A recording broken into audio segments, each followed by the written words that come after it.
And क्या लोग समझते हैं आईवीएफ के बारे में in terms of the success rate?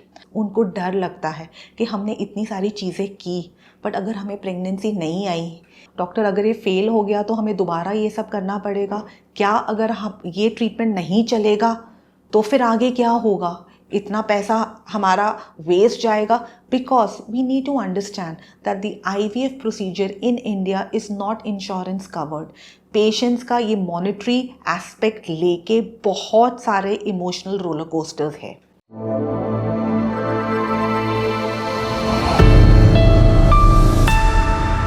मैं हूँ डॉक्टर भावना बांगा।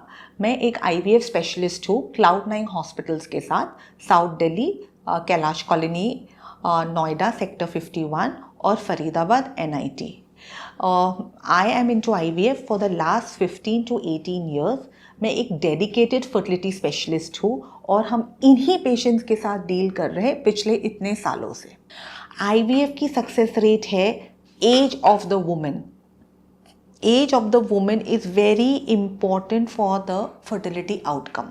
अभी आप बोलोगे कि मैम ऐसा क्यों है? क्योंकि एक लेडी एक फिक्स एक्स के साथ बॉर्न होते हैं जो वक्त के साथ नहीं ग्रो करते हैं। तो अगर मान लो आपके और आपके हस्बैंड की एज, आपकी 35 है और आपके हस्बैंड की 38 है, तो आपके अंडेदानी में एग्स 35 ईयर्स पुराने हैं। आपके हस्बैंड आपसे 3 साल बड़े हैं, तभी भी इनके शुक्राणु हर 3 महीने बनते हैं, तो शुक्राणु की एज है 3 months. So age of the women is very important for the success.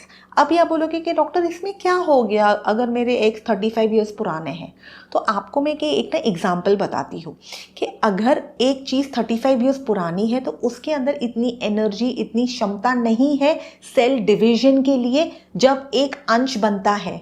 तो जब ये सेल डिवीजन ठीक से नहीं होता है तो अबनॉर्मल अंश बनता है और यही अंश फिर मिसकैरी कर जाता है या फिर वो गर्भाशय उसको एक्सेप्ट नहीं कर पाता है। फिर एक आती है कि डॉक्टर आईवीएफ से तो बच्चा हो ही जाएगा ना, गारंटीड है ना? हम आईवीएफ से अंश बना सकते हैं, गर्भाशय में एक सूटेबल टाइम पे ट्रांसफ़र कर सकते हैं, बट गर्भाशय उसको कितना एक्सेप्ट कर पाएगा, ये एक चैलेंज साइंटिस्ट को अभी भी है जो हम सॉल्व नहीं कर पाए दुनिया भर में, कि ऐसी क्या मेडिसिन है, ऐसा क्या इंजेक्शन है कि एम्ब्रियो एकदम एक मैग्नेट की तरह गर्भाशय में स्टिक हो जाए। क्योंकि हमें 250 रिसेप्टर्स होते हैं गर्भाशय के अंदर जो एक टाइम पे एक्टिवेट होने चाहिए, जो एक सक्सेसफुल प्रेगनेंसी को दे पाए, बट अभी तक हमारे पास इसका आंसर नहीं है। So the importance of the IVF treatment आपको पता होना चाहिए कि ट्रीटमेंट कहाँ पे कि रियलिस्टिक चैलेंजेस क्या है। हमें एक पॉजिटिविटी हमेशा मेंटेन करनी चाहिए, जो मैं मेरे ये टॉक से डे 1 से मैं बोल रही हूँ। हमें बहुत ओवर कॉन्फिडेंट भी नहीं रहना चाहिए कि बाबा हो ही जाएगा।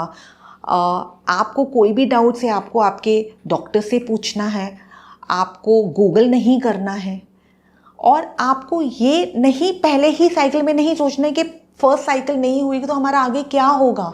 You have to just take each step day on day, cross the bridge when it comes. So to conclude the segment right now, IVF is a fertility process जो प्रेगनेंसी आउटकम सबसे best आते हैं, but it is not one time magic. इसमें एक बहुत बड़ा रहस्य है जो भगवान के हाथ में है, बियॉन्ड एम्ब्रियो ट्रांसफ़र। सो ये चीज़ें जब आपको पता है कि इसकी गारंटी नहीं है और क्यों नहीं है, शायद तब आप चीज़ों को बेटर तरीके से एक्सेप्ट कर पाओगे। So if this video has helped you, you can like, share and subscribe. If you have any questions, any doubts, you can have one-on-one consultation with me. You can book your consultation with the link given below. Thank you very much and have a nice day.